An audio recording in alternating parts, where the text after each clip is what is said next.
Vous le dites des dizaines, peut-être des centaines de fois par jour. Subhanallah.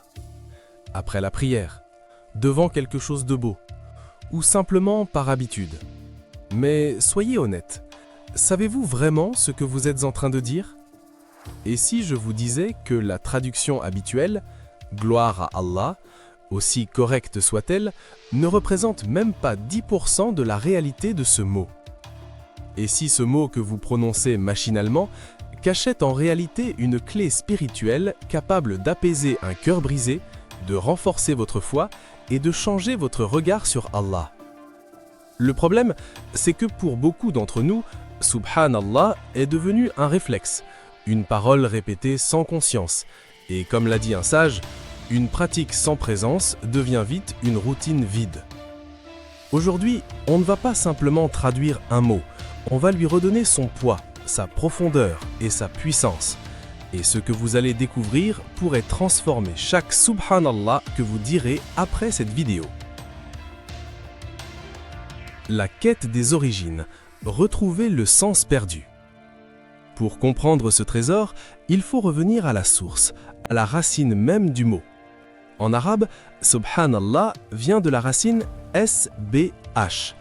Les savants expliquent que le cœur de ce mot repose sur un concept fondamental, le tanzih, déclarer Allah absolument pur et exempt de toute imperfection.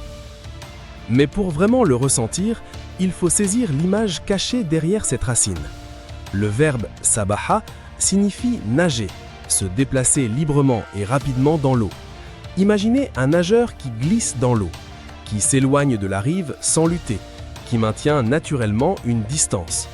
Et gardez bien cette image en tête parce qu'elle va transformer tout ce que vous pensiez savoir sur ce mot. Le mot Subhan est construit sur cette idée de distance absolue.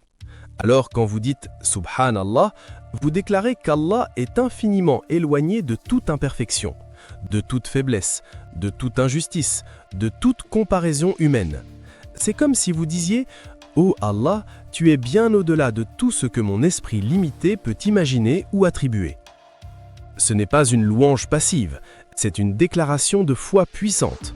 Le Coran l'utilise précisément pour réfuter les fausses idées à propos d'Allah. Subhanallahi amma yushrikun. Gloire à Allah, il est bien au-dessus de ce qu'il lui associe. Chaque Subhanallah est donc une affirmation du Tawhid, une purification du nom d'Allah.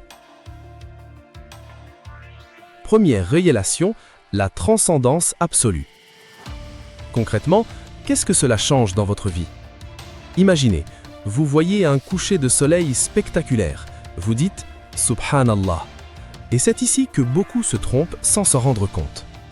Vous ne dites pas seulement « c'est beau », vous êtes en train de dire « cette beauté n'est qu'un reflet minuscule et Allah est infiniment au-dessus de cette beauté.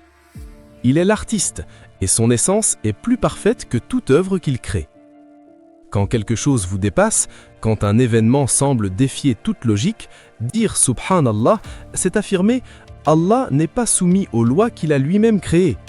Et là, vous rejoignez quelque chose d'immense. Allah dit dans le Coran, « Les 7 cieux, la terre et tout ce qu'ils contiennent le glorifient. » Tout l'univers est en état de tasbih, les arbres, les étoiles, les atomes. Et quand vous dites « Subhanallah » consciemment, vous vous alignez enfin avec la vérité fondamentale de l'existence. Deuxième révélation, un bouclier pour le cœur. Revenons à l'image du nageur. La rive, ce sont vos peurs, vos angoisses, vos blessures. Quand une épreuve vous trappe, quand la vie semble injuste, dire Subhanallah à cet instant n'est pas fuir la douleur. Et cette prise de conscience peut littéralement sauver un cœur au bord de l'entortissement. C'est affirmer, cette situation est imparfaite, mais Allah est parfait. Vous créez une distance spirituelle, vous nagez loin de l'anxiété vers la certitude. C'est pour cela que Subhanallah devient un bouclier émotionnel. La preuve prophétique.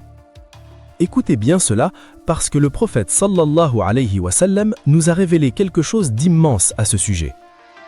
Le prophète sallallahu alayhi wa sallam a dit « Subhanallahi wa bihamdihi remplit l'espace entre les cieux et la terre. » Imaginez, une simple parole qui remplit l'univers. Pourquoi? Parce qu'elle affirme la perfection absolue d'Allah. En soujoud, vous êtes au point le plus bas et vous dites « Subhana Rabbiyal A'la » gloire et pureté à mon Seigneur le Très-Haut. C'est la plus belle reconnaissance de notre place de serviteur. La pratique, rendre le mot vivant. Après chaque prière, vous dites « Subhanallah » 33 fois. La prochaine fois, ralentissez. Chacun de ces 300 doit comporter une intention. Pour le comment, voici un exemple. Faites de chaque répétition une affirmation consciente.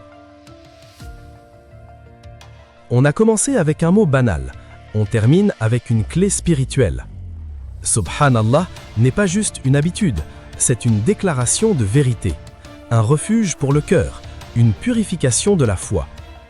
Le prophète sallallahu alayhi wa sallam a dit « Celui qui dit Subhanallahi wa bihamdihi 100 fois verra ses péchés effacés même s'ils sont comme l'écume de la mer. » Imaginez la puissance de ces mots quand ils sont dits avec conscience. Si cette vidéo vous a aidé, partagez-la. Quelqu'un en a peut-être besoin aujourd'hui. Abonnez-vous pour continuer ces voyages au cœur des mots qui façonnent notre foi. Les paroles sont légères sur la langue, mais lourdes dans la balance.